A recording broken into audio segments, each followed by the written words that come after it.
ছত্তিশগড়ে মর্মান্তিক দুর্ঘটনা, পুজোর আনন্দ মুহূর্তে পরিণত হলো শোকে। ছত্তিশগড়ের কানহার ন্যাশনাল ফরেস্ট থেকে ফেরার পথে ভয়াবহ সড়ক দুর্ঘটনায় মৃত্যু হলো 5 জনের, যাদের মধ্যে রয়েছেন হুগলির একাধিক স্কুল শিক্ষিকা ও তাদের পরিবার। জানা গেছে, মৃতদের মধ্যে ডানকুনি শ্রীরামকৃষ্ণ বিদ্যাশ্রম উচ্চ বালিকা বিদ্যালয়ের শিক্ষিকা মুনমুন বাগও রয়েছে। আমি এই দুঃখজনক ঘটনাটা শোনার পরই যোগাযোগ করার চেষ্টা করছি।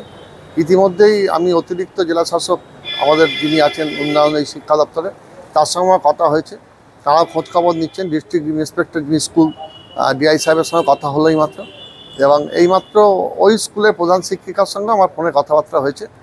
এই স্কুলের শিক্ষিকা এবং অন্য স্কুলের শিক্ষিকা মিলিয়ে 6 জনের মনে একটা টিম গিয়েছিলেন পরিবার, এবং তাদের মধ্যে এই দুর্ঘটনায় ডানকুনি শ্রীরামকৃষ্ণ গার্লস স্কুলের 2 জন শিক্ষিকা তিনি মারা গেছেন, এবং আরেকজন শিক্ষিকা আহত হয়ে ওখানে ভর্তি আছেন।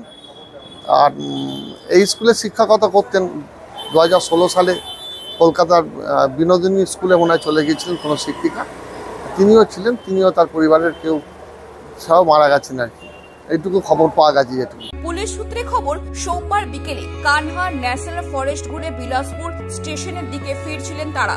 জাতীয় সড়কে তাদের এসইউভি গাড়ির মুখোমুখি সংঘর্ষ হয় একটি ট্রাকের সঙ্গে। গাড়িতে চালক সহ মোট 10 জন ছিলেন। ঘটনাস্থলে মৃত্যু হয় 5 জনের। বাকি 5 জনকে গুরুতর অবস্থায় উদ্ধার করে স্থানীয় একটি বেসরকারি হাসপাতালে ভর্তি করা হয়েছে। মর্মান্তিক দুর্ঘটনায় খবর পেয়ে মৃতদের পরিবারে নেমে আসে শোকের ছায়া। মুনমুন বাগের স্বামী ঘটনাস্থলে উদ্দেশ্যে রওনা দিয়েছেন। হুগলি জেলা পরিষদের শিক্ষা কর্মাধ্যক্ষ সুবীর মুখোপাধ্যায় জানান, দুর্ঘটনায় মৃতদের পরিবারকে সাহায্যের জন্য প্রশাসনের তরফে প্রয়োজনীয় সব পদক্ষেপ নেওয়া হচ্ছে। তিনি আরো বলেন, এই দুর্ঘটনা অত্যন্ত দুঃখজনক। ডানকুনি স্কুলে বর্তমান ও প্রাক্তন 2 শিক্ষিকাই ওই দলে ছিলেন বলে শুনেছি।